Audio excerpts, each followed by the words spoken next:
When he analyzed the metal samples, he detected the presence of thulium and other rare elements and gases in the metal samples by using spectral analysis, the standards for doing such. With any technology that I know of could not achieve this on this Earth plane. I could not explain the type of material that I have and its discreteness by any known combination of materials. I could not put it together myself. The elements that we found were totally surprising. The major element, which is shown here, was the rare earth metal thulium, Thulium. It was totally unexpected. So now we've seen silicon, iron, thulium, silver, and copper, all in a specimen about this big. When he examined the metal under electron scanning microscope, he then found the micro-machining, which was a clear evidence to him that this was a deliberately manufactured product. We found evidence of what looks like mechanical manipulation. One sees now discrete marks in a diagonal form in this direction and marks in this direction. But what is exciting, it looks like it's been plowed. In other words, a pressure, and there is a scarfing on either side. Do we know what this metal is used for? We're told that these metals were representative of a number of the different stages, 7 stages of manufacturing that the Plejaren go through to create the metal for their spacecraft. Billy Mejer also has an audio recording of what he claims is the sound of one of the extraterrestrial spaceships. It is these 8 inaudible frequencies that Mejer and his followers use to point out the extraterrestrial nature of these audio recordings. The complete range of human hearing is from 15 hertz to 20,000 hertz. So no audio cassette tape recorder nor any audio cassette tape can record any frequencies outside the range of human hearing. It doesn't have any merit because the analysis done of this audio was in error.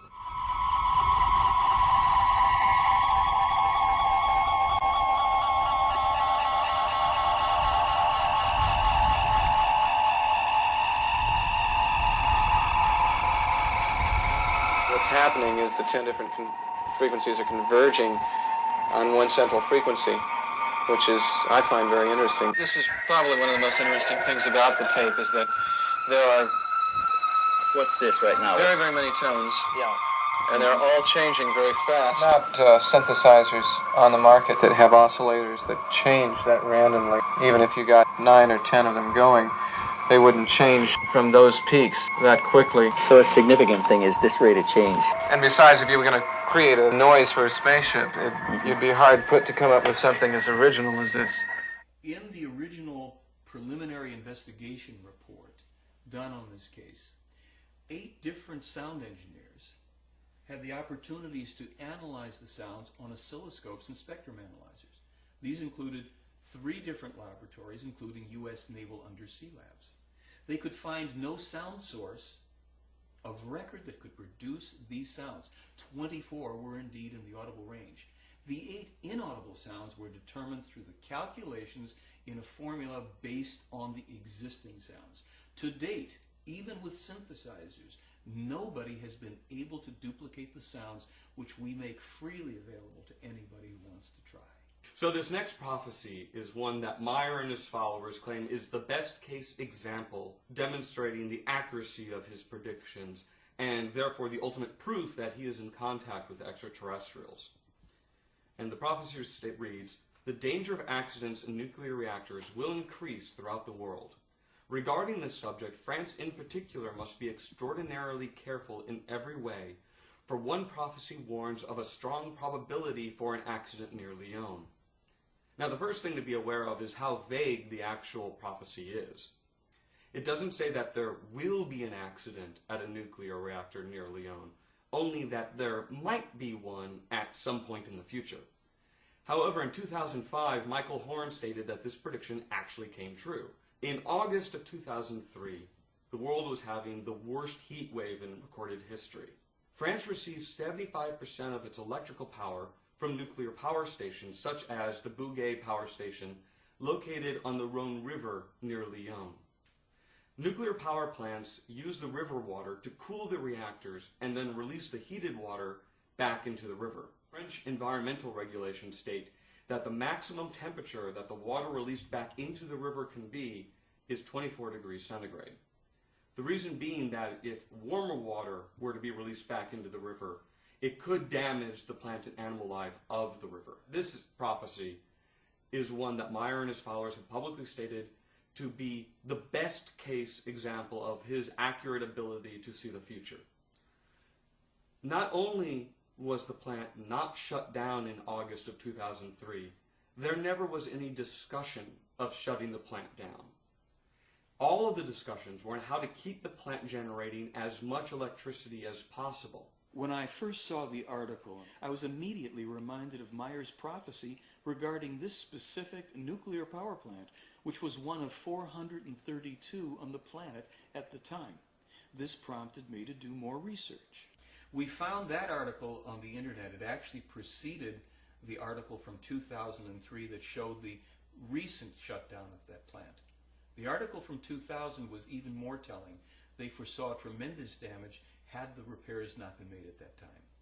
Perhaps the most startling of what I call the prophetically accurate information in the Mejer case pertains to Mejer's astronomical information about numerous planets, but especially Jupiter, its rings, its moons.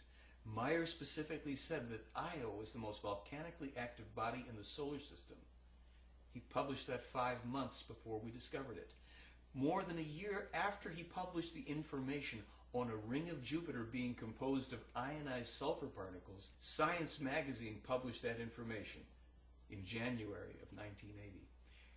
Most impressively, when I sent Mejer's information about Io being the most volcanically active body in the solar system, as published by Mejer 5 months before the probe got there, Professor Joseph Viverka, the head of the astronomy department at Cornell University, said the following to me, and I quote, "If he, Mejer, said that 3 to 6 months before, then all I can say is that he was right." A lot of times people ask skeptics and other scientific organizations to prove that something is a hoax. It's actually not possible to do, because the only person who can call something a hoax legitimately is the person who perpetrated it. You would say, in your best judgment, that what he's used are models. Yes. Okay. There's nothing wrong with the idea of there being life outside of our solar system and life within the galaxy. It's just that so far Mejer has not presented any evidence to show that any extraterrestrial life has come here that stands up under legitimate scientific scrutiny. There are numerous scientists and experts who have examined, analyzed, and authenticated Mejer's physical evidence, including such stellar personalities as Michael Malin from NASA and the Mars mission. We have sound engineers, photographic and film experts, special effects experts, physicists, and numerous professional facilities at which the physical evidence was examined and authenticated. Again, people are going to have to take a look at that for themselves and decide whether or not it's convincing to them.